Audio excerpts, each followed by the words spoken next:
Regardez dans la paracha des choses qui sont en rapport avec Emouna et Bitachon.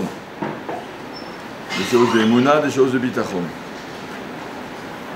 Et dans la paracha de Shoftim, il y a un sommet.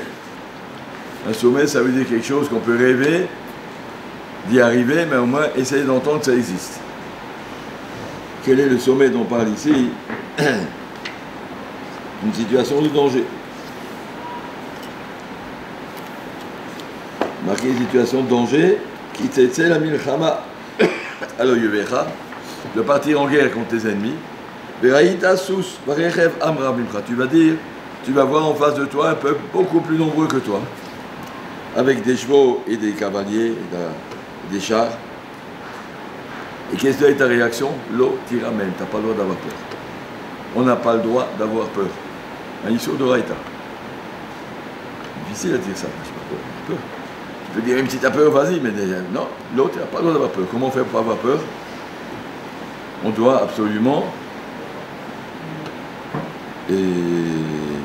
réfléchir qu'il ne peut rien m'arriver en dehors de la volonté d'Hachem. Akadosh Baruch Hu décide ce que chacun doit vivre, personne ne peut me prendre. Un peuple qui sont nombreux, plus nombreux, moins nombreux. Combien qu'Akadosh Baruch Hu a décidé que telle personne a gagné la guerre, et sinon tu t'en occupes pas, tu t'en tiens pas compte. L'autre tira même. Tu n'as pas le droit d'avoir peur, parce que tu dois avoir un bitachon clair, une émouna claire. Akadosh Baruch Hu gère le monde, c'est pas moi. Je ne peux rien changer, personne ne peut rien changer. La décision d'Hachem, n'aie pas peur. Il est interdit d'avoir peur. Par contre, situation auquel je m'imagine souvent, je suis dans l'avion, 747, je ne sais pas, un bel avion est là, et le pilote il dit, messieurs, dames, il y a un problème, le moteur de gauche est en feu, le moteur de droite s'est arrêté, et je ne sais pas comment continuer. Et tu es assis là. Et tout le monde commence à hurler. D'habitude, il y a un grand silence. Ah, on va mourir, on a encore 5 minutes. Et toi, ta réaction? J'ai pas peur. Je suis exactement comme je suis assis sur mon fauteuil à la maison. Il ne peut rien m'arriver de plus. Si Hachem décide que mon heure est arrivée, elle est arrivée. Si elle n'est pas arrivée, il n'arrive à rien. J'ai pas peur. Je dois être capable de gérer une situation pareille sans bichlal réfléchir plus loin si on a peur, si on n'a pas peur, c'est là nos guerriers. Ça continue, pas souk. Tu t'avances vers la guerre.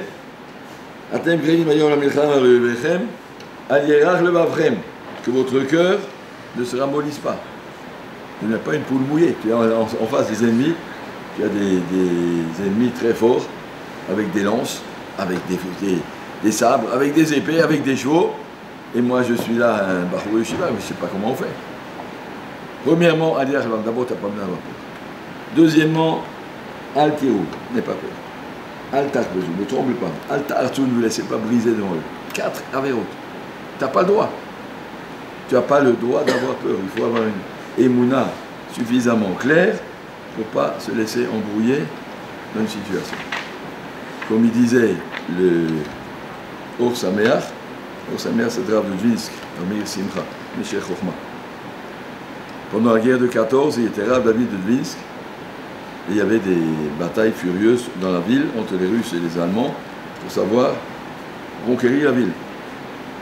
Et il y avait ce qu'on appelle des batailles de rue, et tous les gens ne devaient pas sortir de la rue, il y a des balles perdues qui se promènent et qui, paf, les gens ils reçoivent des... Donc il ne fallait pas sortir. Et le Sameach, il sortait, il dit, je suis le Rav de la ville, j'ai un riouf de Bikur Cholim, de tous les pauvres blessés qui sont là, je dois m'en occuper. Personne ne s'en occupe, c'est moi le Rav, je dois m'en occuper. Il dit, mais Rav, c'est dangereux. Ah, il a dit une phrase, écoutez bien cette phrase. Kol, il a dit ça en yiddish. Chaque balle de fusil, elle a une adresse destinataire.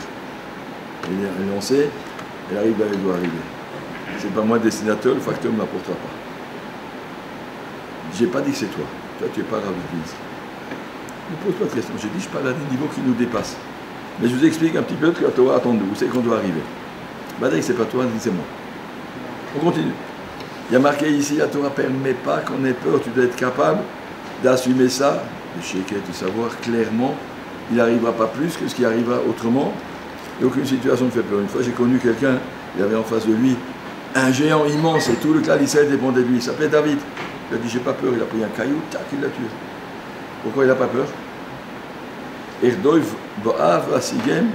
David Améler a prié. Il savait, puisque c'est une Milchemet Mitzvah, il faut faire la guerre pour Akadosh Baruch Hu. J'ai pas peur, je fais mon travail. Et il n'était pas angoissé. Gametari et Dado, regarde, j'ai déjà tué des lions et des ours, j'ai pas peur d'un Goliath parce qu'il a 100 kilos de plus que moi. Non, un morceau de viande, c'est rien. Et donc, ça, c'était la mitzvah de Bitachon qu'on a ici.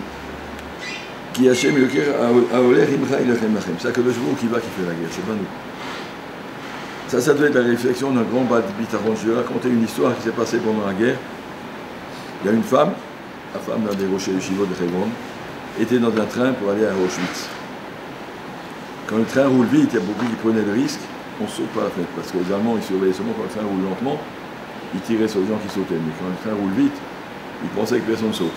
Donc il y a des gens qui ont pris le risque, quand le train roule vite, ils sautent, ou bien ils se cassent la tête, ou bien ils se cassent le bras, ou bien ils se cassent la jambe, au moins on est sorti.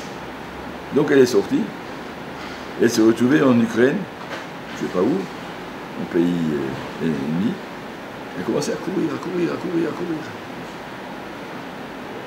Elle n'en pouvait plus, elle a vu une maison, elle a dit je rentre dans cette maison. Je ne sais pas qui c'est, probablement un antisémite, mais en tout cas, j'ai pas le choix. Elle est arrivée dans cette maison, et le bonhomme lui a dit comment t'es arrivé là? Le monsieur, il avait très méchant. Comment t'es arrivé là? Il a dit j'ai couru, je suis arrivé ici. Il a dit mais tu sais pas qu'il y a des chiens? Moi j'ai une grande propriété, tout ce que tu as couru c'est ma propriété. J'ai des immenses chiens qui mordent et qui déchirent tout ce qui se promène. Comment t'as passé? J'ai pas vu de chien. Le bonhomme a dit, tu m'as l'air une fille un peu spéciale. Je vois si c'est vrai. Demain matin, à 7h, j'emmène tous mes chiens. Je leur fais une haie d'honneur et tu passes aller et retour. S'ils ne te déchiffrent pas, c'est que tu es Isha Tova, tu peux rester. Normalement, ils vont te tuer. Ils tuent tout le monde. C'est des, comment on appelle ça, pitbull? Il y a des gros méchants. Et la dame, elle a passé le matin entre les deux en disant En od milevado. Un chien ne peut rien faire sans la volonté d'Hachem. Je suis dans les mains d'Hachem. Elle a répété, j'ai pas peur. Je vais tranquille comme si je marche dans mon salon.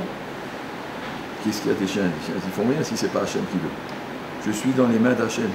En od milevado, je suis dans les mains d'Hachem. C'est lui qui décide. Et elle a passé le chemin aller et le chemin retour. Et puis le bonhomme, il a dit, je peux rester chez moi toute la guerre. Il a gardé, a fini la guerre là-bas, avec toute une famille là-bas avec lui. Il a permis qu'elle se cache chez lui pendant toute la guerre. Alors parce qu'il a vu que c'est quelqu'un qui est spécial, c'est pas normal. Ces chiens, ils mangent tout le monde. Et ça, c'est la gadloute de quelqu'un qui est capable de dire, j'ai pas peur. Il y a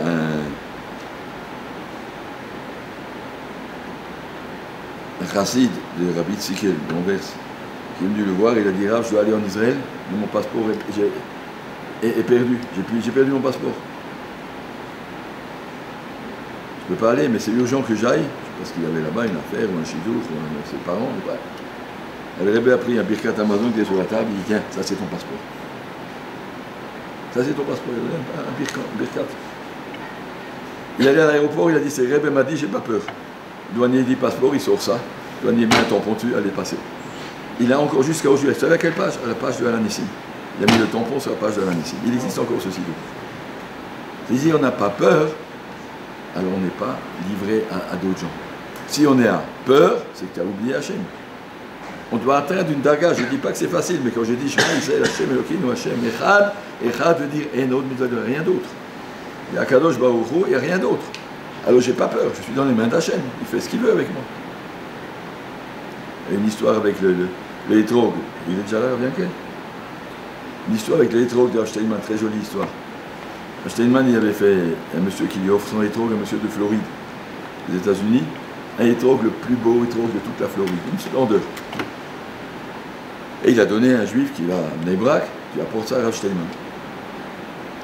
Et il arrive à l'aéroport, tous les religieux, on les met là-bas.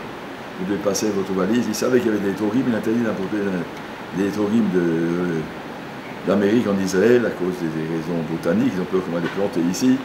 ils tiennent à garder le monopole, est interdit. Donc toutes les valises, elles passent en rayon X, comme on appelle ça, je ne sais pas, dans la machine, et puis ils voient s'il y a un étrog. Et le bonhomme, il téléphone au chamash de Steinman, il dit au Rav que dans 5 valises, c'est moi. Ils sont étrogués là-dedans. Et Steinman a dit, Enaim lahem velo yiru. Ils ont des yeux, mais ils ne verront pas. La valise passe, au moment où la valise passe, il y a un monsieur qui me donne, tu veux un café? Je t'ai apporté un café. Il s'est tourné pour le café, la valise est partie. Il a passé, il a pris son café. Quelqu'un qui a apporté le café, juste au moment où la valise passe, le bonhomme, au lieu de regarder l'écran, il a regardé le café et la valise est passée. Ça veut dire celui qui est Boter, Bachem, il n'a plus besoin, il n'y a rien d'autre, on est dans les mains d'Hachem. Celui qui a peur, ça veut dire je ne suis plus dans les mains d'Hachem, d'accord, tu t'occupes de moi, mais regarde, il est dangereux. Nous, on a encore tout un chemin à faire. Je n'ai pas dit qu'on y arrive comme ça. C'est 100 ans de travail. Si je suis maintenant dans l'avion, Hachem ne m'a jamais envoyé un Nisayon pareil parce que je ne sais pas si j'arriverai. Et tout tranquille, prends le micro, j'ai dit à tout le monde, à Botaï, tout va bien. Si vous voulez qu'on soit sauvé, Tchouva, Tfila, Tzedaka, Magin, Torah, Xera, chacun fait Tchouva quelque chose, chacun s'engage une Tzedaka, pour Peter Shemo, pour qui vous voulez. Et puis, voilà, ou Tchila, on va faire une Tfila tous ensemble. Et puis l'avion, il repart, et tout va bien. Il faut arriver à ça. Si on n'a pas peur, on arrive à ça. Voilà, cette paracha, je veux dire, c'est quelque chose d'extraordinaire qu'Hachem nous aide avec des balais bitachon, Shavua Tov, Mevorach.